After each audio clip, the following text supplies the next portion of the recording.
Davo Johnson, Isle of Man rider, veteran really. He's going to give us a bit of words on what he's been up to, and he's just come back from the Isle of Man, I should say, the TT, and he'll let us know what's going on if you can do that for us.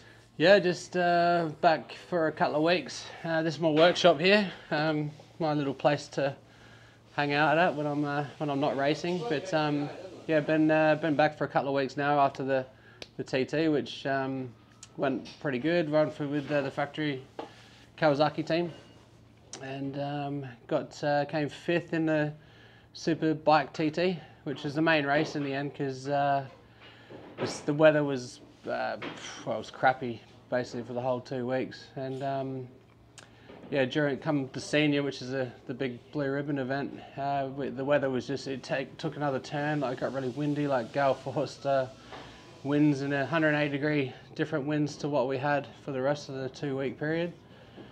So they cancelled the senior, unfortunately. But it was yeah. So the super bike TT was the main race for the 2 weeks, and yeah, I got 5th in that, which I was happy with. And thank you. And yeah, it was first Kawasaki by a long way, which was I don't think there was another Kawasaki in the top 10, top 20. Oh, okay. So yeah, everything went to plan with the Kawasaki.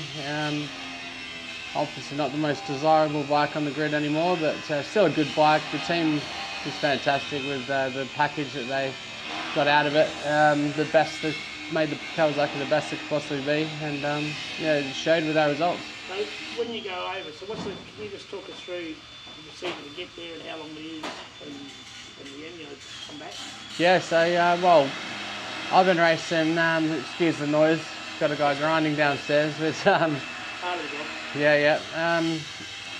It's not just a 2-week period. I was over there a couple of months beforehand, training every day in the gym, and doing a lot of coaching and track days and testing as well with the team.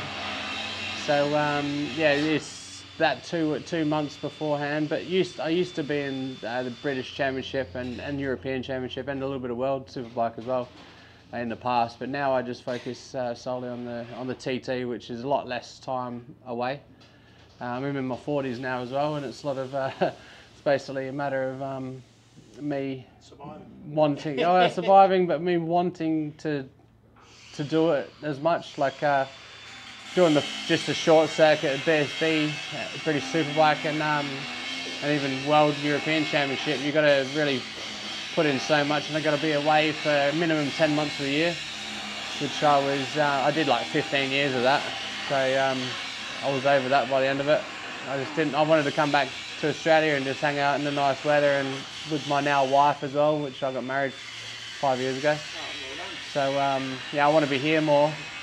And the TT, it's more of a, well, it's a financial decision as well, because if I put a lot into that, then financially it still works out well for me, and I can just focus while I'm back. I can hang out in my little workshop, building bikes and stuff, which I'm sure you'll do a loop around and have a look at some bikes. But yeah, just kind of enjoy myself really, rather than the pressure of racing in, like say, the British Championship and the World Championship, if I got to ride in that, and or the European. It's just such mentally, physically, it's a stressful job. Like, people think it's the world's best thing ever, but like anything, it's after 15 years it wears thin. Like, but when I went there as a teenager in 2002, it was I was hungry for it. Yeah. And yeah, you're only hungry for a certain amount of time, like any athlete. But yeah, so I'm just enjoying it. Yeah, so I'm only there away for 3 months now, 3 months of the year, and then I'll go back again for another month. So 4 to 5 months of the year I'm in Europe. So there must be like sections of the trip that have come to be your favourite part, and favourite part from the track, that sort of thing. So is there any particular part of the track that you really, when you nail it, and you feel that's it on the TT? From start to finish, really. Yeah, that's it. Like, it's because it's 60.4 kilometres for the Australian viewers, but 37 3/4 miles. Yeah, in imperial terms, but yeah. So, but I've always enjoyed the Glen Helen section. Okay. That's a section of track from the first, basically from the start-finish line to Ballacrane. It's about nine miles, and then you go in through the trees and it starts to get nice and technical, and there's undulations, and it's like a little rainforest there. And then you go in through Glen Helen and then back out again onto Cronquabody Straight, and I just really love that whole section, especially when it works well. But there's some bikes, there's on the wall there, the Norton. I did 2 years with Factory Norton, 16, 17, and that wasn't the best handling bike, so it didn't really go good through that section. But then the following year in 2018, I rode for the Sean Muir BMW factory team, SMR, which is the World Superbike champions at the moment, and that was amazing on that bike. So yeah, it does change. I hate it when I'm on a bike that doesn't handle, but I love it when I'm on a bike that does handle. So but yeah, Glen Helen section most of the time is my favourite. So, you know, obviously you had the hunger, you know, for it when you was really young. So for somebody that was looking to have that passion to get started, what would you say to them to give them the opportunity to do well in it? You know, what would you recommend for them to? When I started, well, my dad took me out to Malala, and I was just 16, and I was racing BMX quite a lot at that point in time. I was still in world championships at that, so I was all over the world as a kid racing push bikes. And then had to go out of Malala, and then from then on it was literally the push bike got put to one side, and I was away. I thought I was going to be the next Mick Doohan. That was in my mind, and that was what I was focusing on.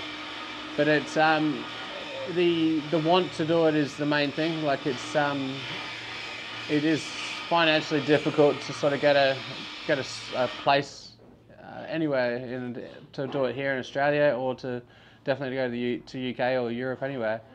You're going to be spending some money, but I was sort of lucky enough to impress the right people very early in my career when I was still racing here, and I think there was a bit different of a story as well. Like it wasn't as financially damaging to get over to the UK back then. This is 2002, a long time ago now. But I raced, so I started 16, started racing, went straight to 125 GPs and then to 600 Super Sport. I did one season on each in Australia, and then luckily got a deal in the UK when I was 18, just turned 19. Fantastic. And then took off. So yeah, my first year as a teenager in the UK.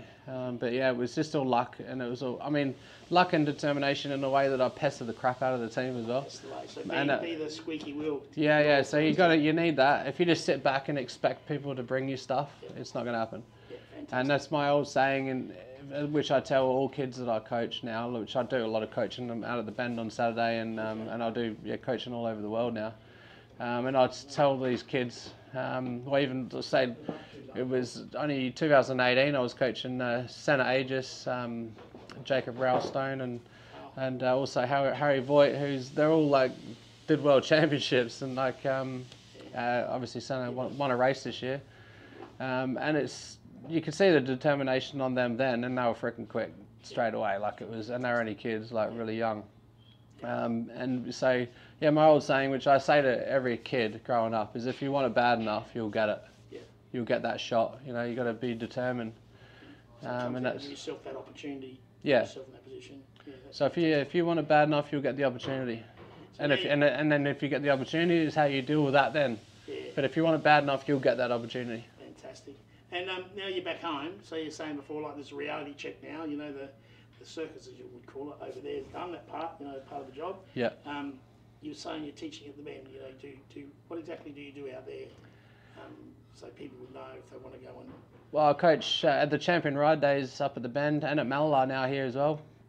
It's just I coach people from the people that don't even know how to the first ever time on a track to top racers like those kids I had, St. Aegis and those guys that I had a few years ago. But so and each day I can coach from that. I can help them let the clutch out, run next to them, and teach them the very basics. And then the next session I'll be with some of the fastest kids in the world.